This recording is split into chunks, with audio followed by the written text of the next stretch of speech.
Energi Islamik. Monggo, Bu. Baik. Selamat pagi. Assalamualaikum warahmatullahi wabarakatuh. Alhamdulillah. Saya ingin bertanya gitu, tapi sebelumnya saya sangat sepakat dengan Pak Nur Khairi ya, bahwa itu adalah memang fenomena yang tengah kami hadapi saat ini di sekolah gitu kan. Akan tetapi selama dalam koridor bahasa yang memang kita mudah untuk mengidentifikasi gitu kan, perlu Bapak dan Ibu ketahui bahwa sekolah kami adalah Indonesia Mini gitu kan. Ketika mereka kita larang untuk menyebut jerit anjing gitu kan dalam bahasa Sunda, tapi terkadang mereka juga bisa mengeluarkannya dalam bahasa mohon maaf bahasa Makassar dan lain sebagainya gitu. Jadi kami bisa bertanya ini oh ternyata dalam bahasa Makassar ini kasar sekali ya. Kalau dalam bahasa Jawa Timur misalnya ini juga kasar sekali gitu kan. Seperti kami mudah untuk mengidentifikasi sehingga ada aturan di sekolah itu yang namanya forbidden word atau larangan mengucapkan kata tersebut. Bahkan anak-anak OSIS kami tak segan-segan gitu kan untuk mewujudkan bahwa bahasa adalah bagian dari karakter kita gitu kan untuk mendenda bahasa-bahasa yang tidak patut untuk diucapkan. Nah, akan tetapi Bapak narasumber hebat Pak Profesor Heri gitu ya, kami masih kesulitan ketika masuknya bahasa yang memang bukan dari bahasa asal kesukuan ya.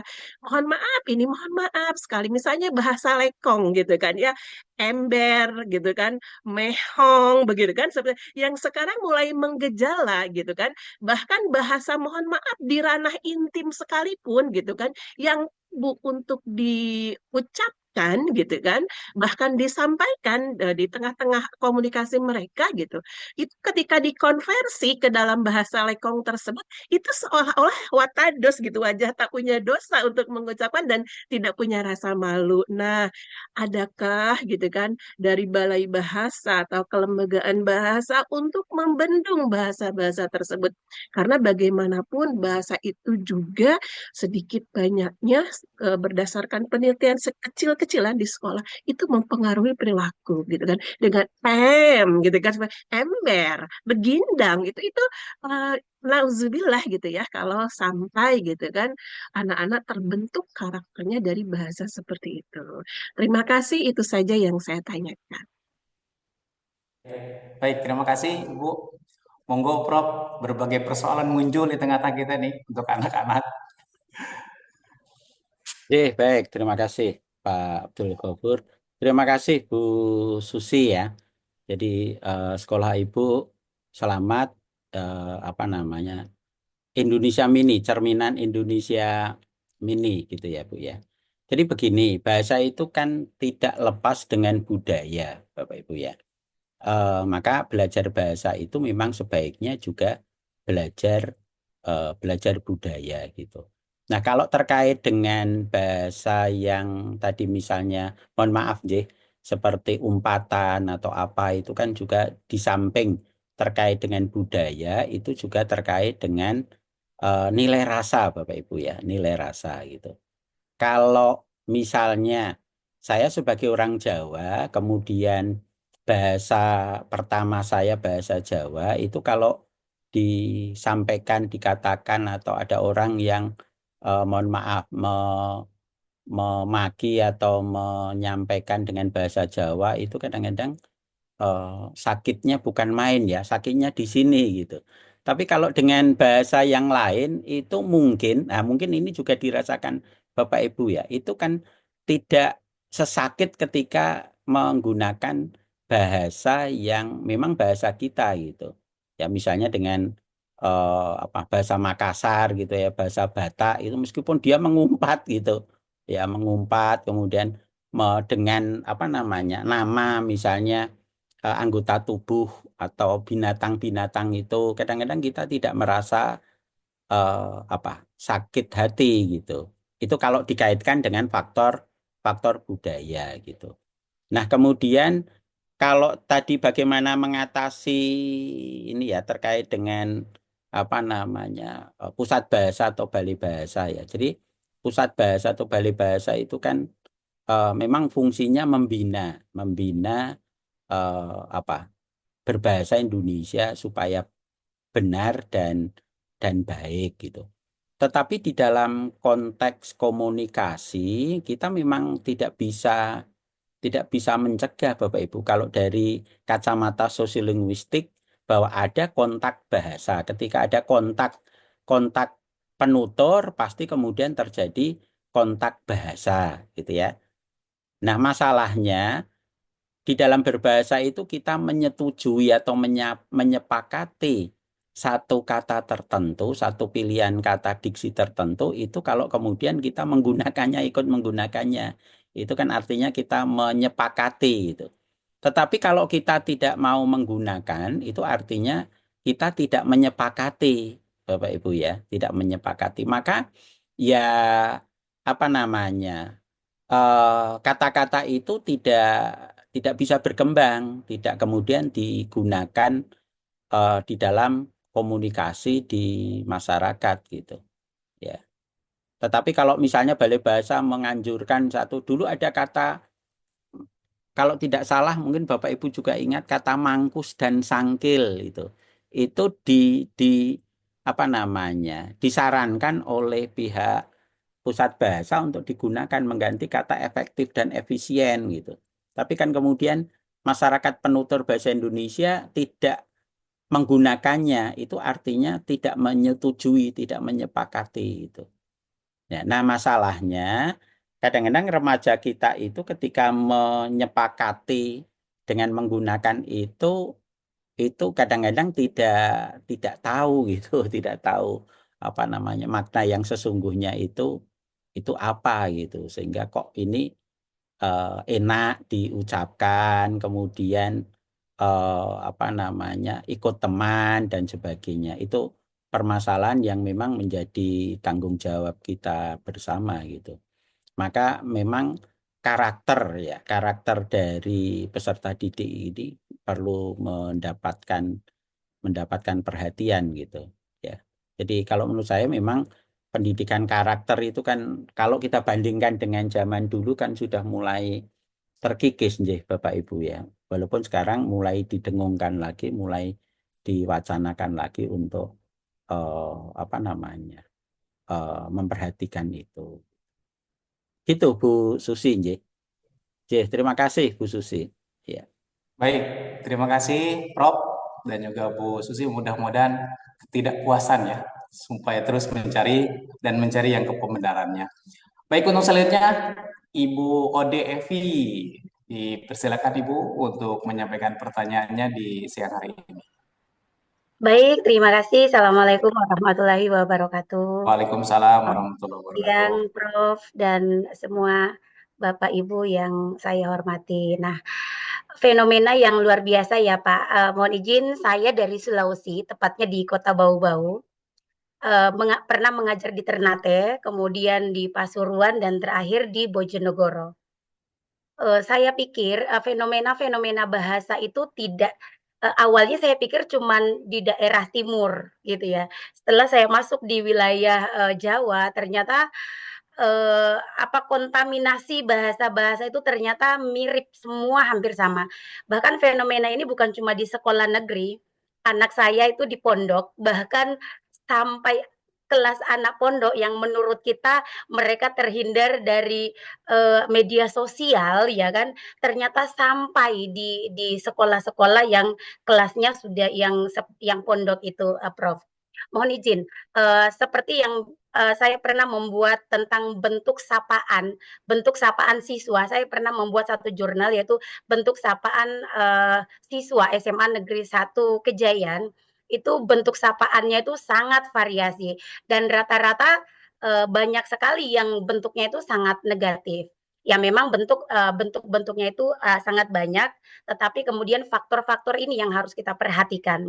Salah satu faktor yang menyebabkan ini semua kan adalah kalau menurut sebagian orang itu adalah dari lingkungan, khususnya adalah keluarga gitu ya Pak ya. Tapi mohon izin, terkadang kita orang tua itu merasa kita sudah didik anak kita dengan baik, tapi kenapa ketika mereka berkomunikasi dengan temannya, kok kata-kata yang jir-jir itu tuh masih keluar, misalnya gitu ya Pak. Kadang sebagai orang tua tuh nggak terima, kok kita disamakan dengan maksudnya disalahkan sebagai orang tua. Nah, yang saya alami di sekolah pun demikian, Pak. Kadang itu kita guru dianggap tidak bisa mengajarkan anak-anak demikian. Nah, yang menjadi dilema saya itu saat ini gini, Pak. Saya adalah salah satu guru yang penggunaan bahasanya sangat aktif. Bagaimana saya bisa menguasai anak dengan sekian kelas, dengan misalnya mencintai bahasa Indonesia ini dengan jiwa gitu ya, bukan karena paksaan ketika di jam-jam pelajaran untuk guru-guru tertentu saja. Karena kadang memang yang peduli dengan bahasa ini terkadang cuma kita guru bahasa Indonesia. Di luar daripada itu ada yang peduli tapi tidak penuh gitu loh, Pak. Nah, bagaimana kemudian kalau saya lebih ke bagaimana saya mengimbau teman-teman di sekolah untuk come on kita sama-sama satu seia sekata untuk anak-anak ini bisa menggunakan bahasa-bahasa yang baik dan positif. Seperti itu, Prof. Mohon izin jawabannya. Terima kasih. Assalamualaikum warahmatullahi wabarakatuh. Waalaikumsalam warahmatullahi wabarakatuh. Baik, Ibu Titi, terima kasih. Bagaimana cara menguasai anak dalam satu kelas dan bagaimana teman-teman juga yang sama-sama guru mungkin lebih aware lagi menanamkan bahasa yang lebih santun. Itu PR banget memang sih gitu kan. Karena guru bahasa bukan hanya sekedar mengajarkan anak-anak, tapi bagaimana kita bisa memberikan edukasi untuk teman juga yang sama-sama memang satu profesi. Gimana Prof mengatasi seperti ini? Baik, terima kasih Pak Abdul Ghafur dan terima kasih Bu Ode Evi Yulianti ya. Sekarang mengajar di mana Ibu? Saya sudah pindah di Bojonegoro, Bapak Oh, izin. Bojonegoro ya. Baik, Ya. Bojonegoro. Ya, tadi beberapa saya sepakat dengan Bu Ode gitu. Jadi memang kadang-kadang masyarakat memberi tanggung jawab kita sebagai guru bahasa Indonesia itu luar biasa. Apa kalau kita atau siswa kita salah di dalam berbahasa kan, nah itu tanggung jawab guru bahasa Indonesia. Atau misalnya kalau kita tidak tahu itu, tanya itu guru bahasa Indonesia. Padahal bahasa Indonesia itu kan kedudukannya sama dengan bendera, sama dengan lagu kebangsaan gitu ya. Jadi siapa yang berani memplesetkan lagu kebangsaan kita? Itu kan tidak ada ya. Atau saya kok tidak hafal lagu Indonesia Raya ya. Oh itu silahkan tanya ke guru seni musik, itu kan tidak ada ya.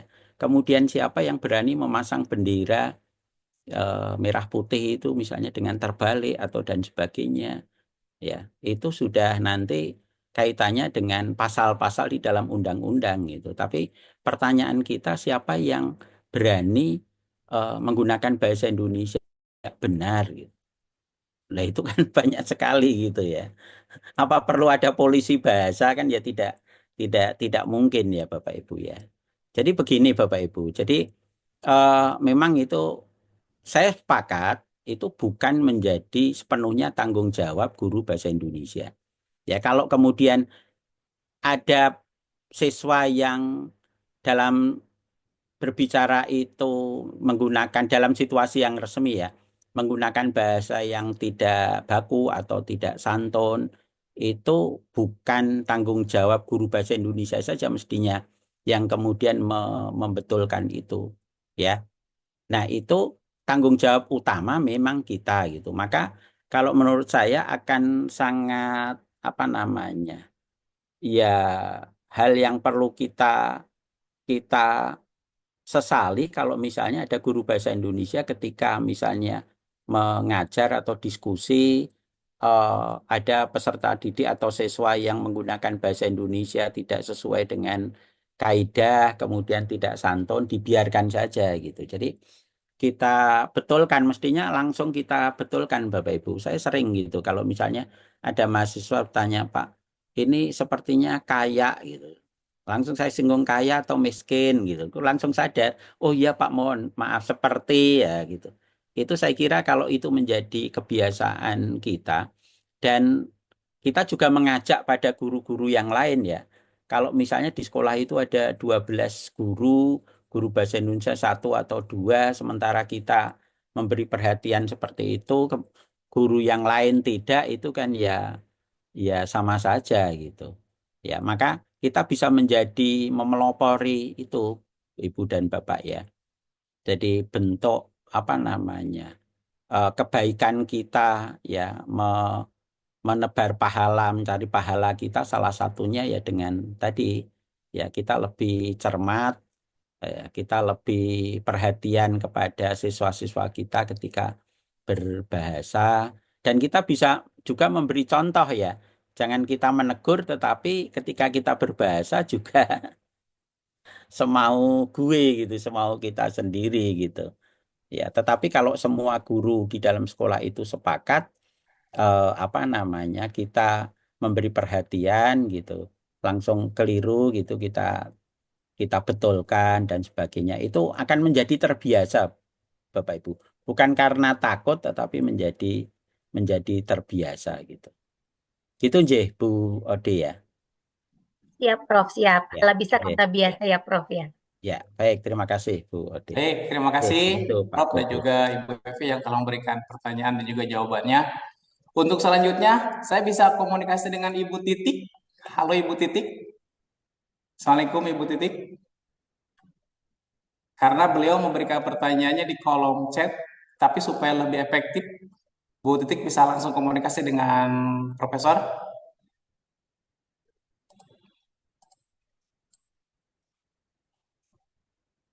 Ibu Titik, Assalamualaikum Ibu Titik, dari SM Seman 3 Tuban. Baik, untuk selanjutnya kita lewat dulu Ibu Titik, mungkin lagi ada trouble atau halangan. Kita lanjut ke ada Pak Ganjar. Pak Ganjar, Assalamualaikum Pak Ganjar. Ginanjar, Terima Pak kasih, Gofur. oh, Prof. Dan Oh Ibu Bapak Titik, Ibu Titik, Ibu moderator. Titik. Ibu Titik, mohon silakan untuk langsung bertanya kepada Pak Prof.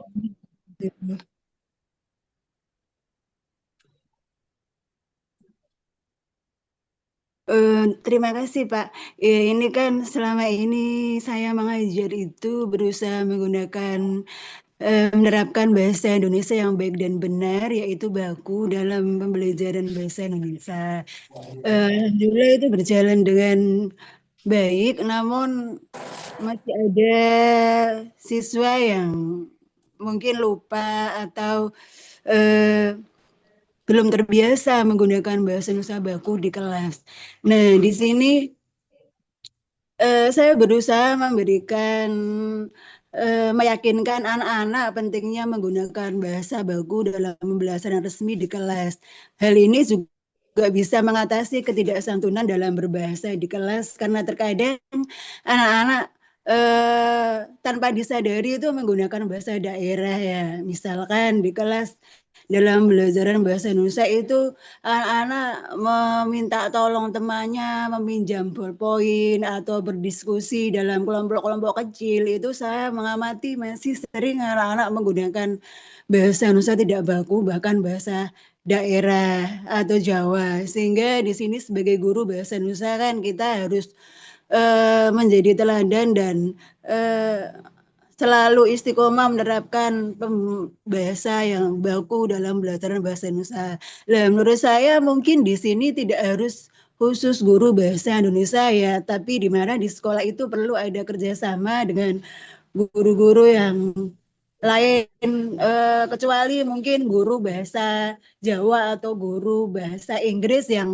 memang dalam belajaran bahasa Inggris atau bahasa Jawa itu kan memang beliau-beliau juga menerapkan penggunaan bahasa Inggris atau Jawa. Mungkin selain guru mapel itu di kelas juga menerapkan bahasa Indonesia yang baku. Namun saya juga sepakat dengan Bapak Prof bahwa ini adalah tanggung jawab sepenuhnya kepada guru bahasa Indonesia untuk selalu menjadi teladan dan mengingatkan apabila di kelas anak-anak terkadang masih lupa menggunakan bahasa baku, tidak baku, sehingga kita harus meluruskan. Nah, di sini pertanyaan saya mungkin Bapak Prof ada metode khusus kreatif agar motivasi siswa itu semakin meningkat dan tidak dan terbiasa begitu menggunakan bahasa baku. Karena selama ini saya juga menerapkan ada bentuk konsekuensi apabila tidak menggunakan bahasa baku dalam belajar bahasa Indonesia. Misalkan di sini kita buat kesepakatan kelas begitu. Misal ada siswa senang aja atau lupa menggunakan bahasa tidak baku. Bahasa daerah mungkin kalau sering diulangi nanti siswa tersebut membuat karya pantun atau puisi seperti itu sehingga ini bisa meningkatkan apa ya kesadaran siswa tentang penggunaan bahasa baku dalam belajar bahasa Indonesia. Mohon maaf Bapak, terima kasih. Baik, terima kasih Bu Titi. Mungkin intinya adalah metode khusus untuk memotivasi dalam menggunakan bahasa baku, Prof. Seperti apa gitu ya dari Bu Titi. Monggo, Prof. Oke, baik. Terima kasih Bu Titi Estiana ya. Jadi memang tadi sudah saya sampaikan ini menjadi tanggung jawab kita bersama Bapak Ibu ya. Bukan hanya guru bahasa Indonesia gitu, tetapi kalau bisa kita menjadi apa namanya virus yang menularkan kebaikan ya terkait dengan penggunaan bahasa terutama pada situasi yang resmi. Kalau yang tidak resmi itu kan memang tidak harus menggunakan bahasa yang baku begitu. Nah, kalau terkait dengan bagaimana menumbuhkan motivasi siswa, tadi Bu Titi juga sudah menyampaikan beberapa hal dilakukan ya. Saya sepakat Bu Titi ya. Jadi ada semacam apa namanya ya tugas tambahan gitu ya. Tugas tambahan mungkin di awal-awal itu bisa saja diterapkan, tetapi itu sekali lagi harus melalui kesepakatan di awal. Ya, jangan tiba-tiba kemudian apa namanya menyampaikan itu ketika misalnya siswa itu tidak menggunakan bahasa yang yang sesuai dengan kaidah gitu. Tapi sekali lagi bahwa kita bisa membiasakan ya menjadi contoh, menjadi teladan gitu. Kemudian yang kedua ya tadi ketika ada peserta didik atau siswa yang keliru gitu langsung kita betulkan walaupun tidak kemudian apa namanya langsung yang misalnya dengan ini ya dengan satu pertanyaan seperti misalnya tadi saya ketika ada mahasiswa saya menggunakan kata kok kaya apa lah kaya atau miskin gitu itu artinya kemudian mahasiswa langsung tahu gitu ya barangkali bisa dilakukan seperti itu. Kalau metode khusus mungkin metode ya tidak anu ya tidak ada ya hanya ya tadi Bu jadi kita membiasakan saja ya membiasakan saja jangan bosan untuk apa namanya ya untuk menjadi teladan dan jangan bosan untuk kemudian menegur gitu ya menegur dalam arti tidak kemudian menggunakan jadi kalau misalnya saya meminjam dari istilah ini ya jadi tidak memberi ikan tetapi kita memberi kail gitu ya Bapak supaya peserta didik itu juga berpikir oh kalau kaya itu tidak baku yang baku apa ya gitu. Itu saya kira beberapa hal itu bisa dilakukan ya. Jadi kalau nanti sudah menjadi kebiasaan gitu ya. Kebiasaan itu tentunya peserta didik akan menjadi baik gitu dalam hal berbahasa gitu. Gitu Bu Titi ya. Baik, terima kasih Prof. Bu Titi, terima kasih memberikan pertanyaan. Mungkin ini yang terakhir ya, antusiasnya cukup bagus untuk kegiatan sesi diskusi ini, tapi berhubung waktu pun juga sebentar lagi juhur, bukan sebentar lagi buka bersama ya, sebentar lagi juga juhur, kita akan dibatasi waktunya.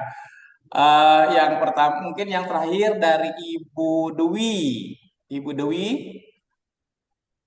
apakah Ibu Dwi ada? Atau mau didiskualifikasi? Ibu Dwi? Atau diganti siapa tadi? Pak Nur ya? Ada Pak Nur?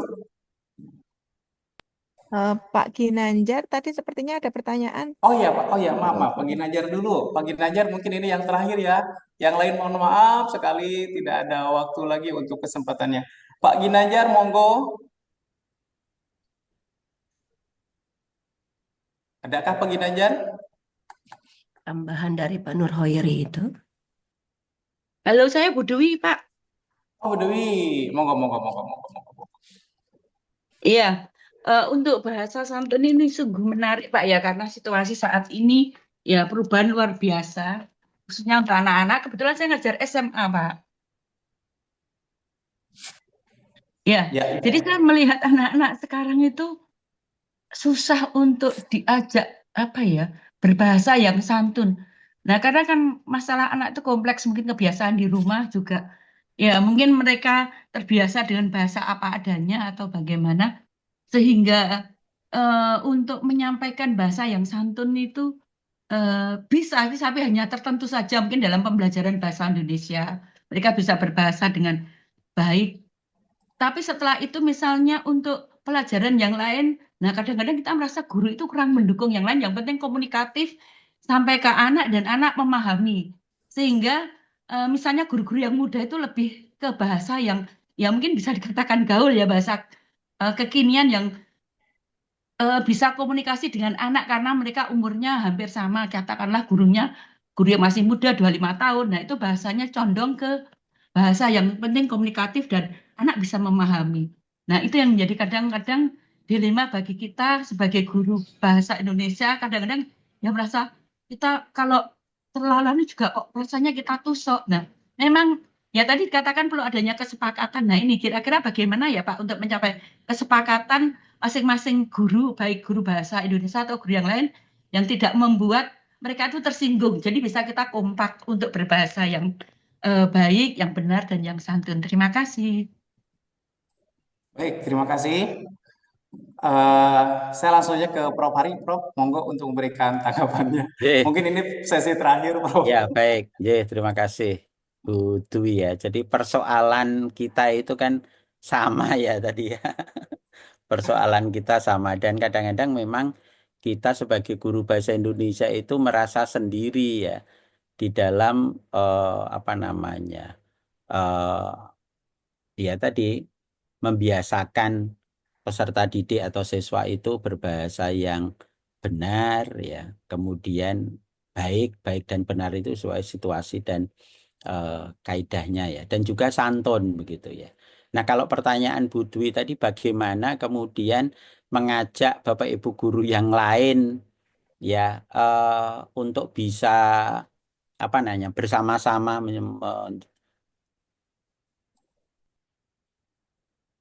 memberi contoh ya, memberi contoh atau mengawal para siswa itu berbahasa Indonesia yang santun dan yang benar tadi, baik dan benar itu ya, saya kira sangat bergantung kepada situasi di sekolah itu, Bapak Ibu. Tetapi secara umum, kalau saya boleh mengatakan bahwa eh, ya memang kita jangan kemudian menggurui ya, menggurui, tetapi katakanlah misalnya kita di sekolah itu misalnya menyediakan buku-buku di sekolah itu menyediakan buku-buku acuan di dalam berbahasa, apakah itu YIDI, apakah itu kamus gitu ya, supaya juga dan itu tidak sekadar disimpan di perpustakaan tapi bisa diletakkan di meja meja guru. Itu sebenarnya kan dalam rangka untuk kita mengajak untuk Bapak Ibu guru yang lain itu apa namanya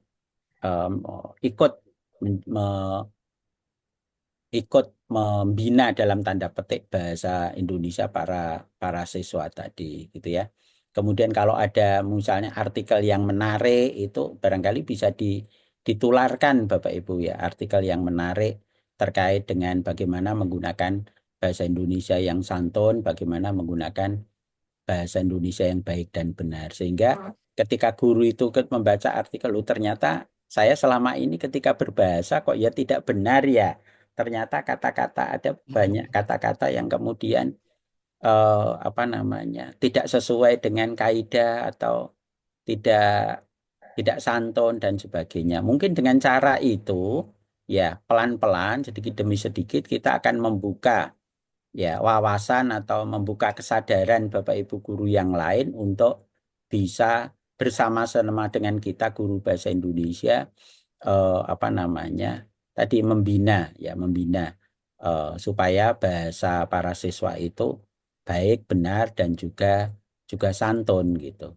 Kemudian membiasakan, misalnya yang saya tawarkan tadi untuk mengatasi persoalan ini adalah ada ekstrakurikuler yang mendukung itu ya. Jadi tidak sekadar misalnya olahraga atau apa gitu, tetapi ada mungkin kelompok karya ilmiah, kemudian diskusi yang di dalam diskusi itu kita bisa melibatkan misalnya guru-guru yang lain ya. Kalau topiknya itu topik terkait dengan, dan kan tidak harus bahasa Indonesia topiknya, bisa nanti IPA, biologi atau apa gitu. Nah, kita melibatkan guru-guru yang lain yang mata pelajaran itu kemudian ikut bersama-sama untuk mendampingi itu gitu.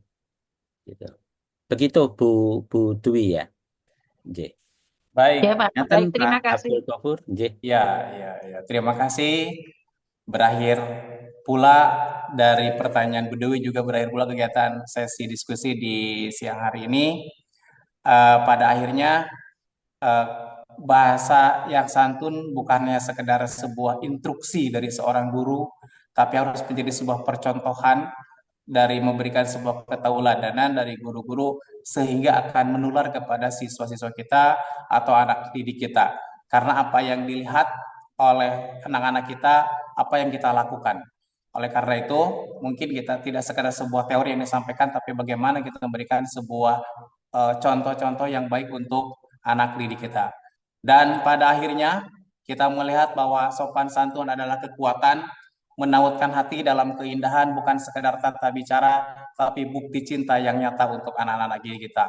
Mudah-mudahan ke depannya anak-anak kita akan kembali lagi lebih baik lagi. Bagaimana tata santun, kosakata bahasa yang mereka gunakan adalah akan kembali kepada kesantunan itu sendiri. Baik, rekan-rekan sekalian, yang pertama kami mengucapkan terima kasih kepada Prof. Hari dan juga Pak Nur sebagai narasumber di siang hari ini. Mudah-mudahan yang akan diberikan akan menjadi catatan di langit yang insya Allah kelak kita akan dituainya dengan baik. Dan juga kepada seluruh peserta dari webinar nasional di pagi hari ini mengucapkan terima kasih atas kehadirannya. Mohon maaf kami atas nama AGBSI dari DPP Pusat apabila ada kekurangannya, itu adalah kekurangan dari kami. Jadi mohon maaf apabila ada kekurangan. Dan untuk selanjutnya sebelum saya tutup, kita ada foto bersama terlebih dahulu untuk dokumentasi untuk kita semuanya. Oleh karena itu saya menghimbau kepada seluruh teman-teman untuk open cam atau membuka kameranya. Nanti akan mengambil Ibu Feni. Dipersilakan, mungkin saya tutup terlebih dahulu kegiatan di siang hari ini. Semoga bermanfaat untuk kita semuanya. Billahi taufiq wal hidayah. Wassalamualaikum warahmatullahi wabarakatuh. Untuk sertifikat kegiatan itu disiapkan untuk beberapa waktu ke depan, tidak saat ini, tapi untuk materi dan lainnya akan diusahakan. Bapak Ibu mohon untuk kegiatan kita itu keseluruhan aksesnya dibuka di Pranala SID AGBSI. Seperti itu ya Bapak Ibu. Dan Prof, terima kasih Prof Hari Bakti Mardikantoro. Mudah-mudahan Sama-sama kita juga Ibu. bisa merekomendasikan kepeloporan kita, keteladanan para guru untuk kesantunan berbahasa begitu, mengupayakan begitu ya Pak Wawan untuk terus menjadi teladan yang baik bagi komunitas pendidikan kita di sekolah. Terima kasih. Lanjut Pak Wawan dan kembali Pak Gofur, terima kasih. Bu Feni, terima kasih. Teman-teman, terima kasih. Sedikit itu kami informasikan kembali ya Pak Wawan, Bu Nia, bahwa Bapak Ibu kegiatan ini akan selalu berulang di setiap bulannya, minimal 1 kali di setiap bulan. Bapak Ibu bisa mengumpulkan sertifikatnya. Kemudian apabila Bapak Ibu minimal memiliki 8 sertifikat, bisa kemudian mengklaim seperti itu, bahwa 8 sertifikat akan kami terbitkan sertifikat 32 JP untuk kegiatan ruang bermakna. Seperti itu ya Pak Wawan. Kami kembalikan pada Pak Gofur. Terima kasih. Baik, terima kasih untuk semuanya. Sekali lagi kami mohon maaf apabila ada kekurangannya. Kita sama-sama ditutup dengan baca hamdalah. Alhamdulillahirabbil alamin. Mohon izin untuk semuanya kita